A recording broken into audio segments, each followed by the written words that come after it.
I smile, then gasp out loud when the best couple name pops into my head. Wessony. Do you like it? Oh my gosh, isn't it perfect? I smile at the screen before kissing it, picturing West's lips instead of my cold phone screen. It's covered with drool when I pull back, and I wipe it off with the weighted blanket on my bed. I can't think of anything else to say, so I end the recording. Without even replaying it, I text it to West's number. He's going to love it. I know he and Harrison made that stupid pact that they'd never date each other's sisters, but that was years ago. I'm basically an adult now. I can vote, get a tattoo, and smoke cigarettes. Not that I'd ever do that. So dating my brother's best friend definitely isn't off the table. I'm an adult, and the world is my oyster. Melanie?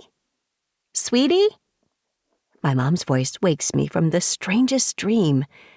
She rubs my back with her hand and smiles. I blink a few times because she's so out of focus. It looks like there are 5 of her. My eyes don't seem to be working.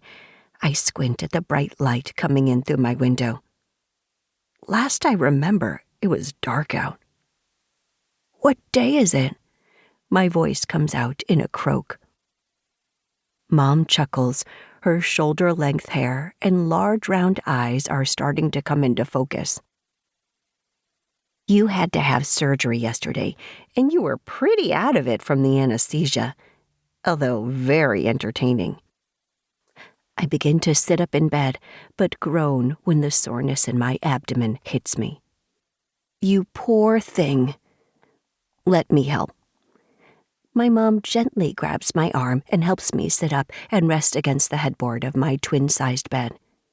She turns and grabs some pills and a glass of water she must have brought in with her.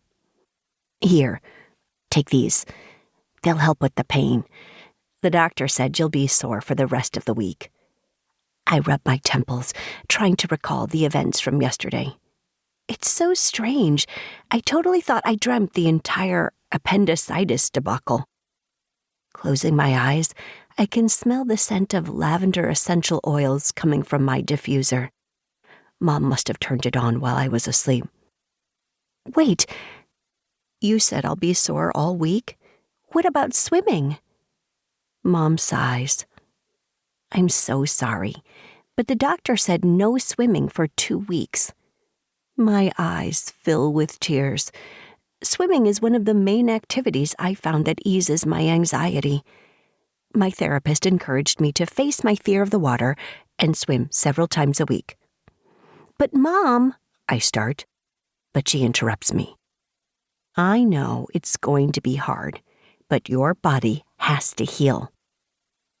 She pats my blanket where my knee is, a loving look in her eyes as she tries to soothe me like I'm a little girl. I choke back my tears and swallow the lump in my throat. I just wish I was normal. She gently puts her hand under my chin and nudges my face to look at her. Melanie, there is nothing wrong with you. You're perfect just the way you are. There's not a person alive that doesn't have struggles and quirks. Not sure trauma-induced anxiety qualifies as a quirk, I tell her with a sassy expression on my face. She wrinkles her nose. True, but you could have irritable bowel syndrome like your father instead. I laugh, then grimace. Don't make me laugh. And please, never talk to me about Dad's bowels. Gross! She laughs. All right, I'll try. Can I make you some breakfast? I nod, realizing I'm actually quite famished.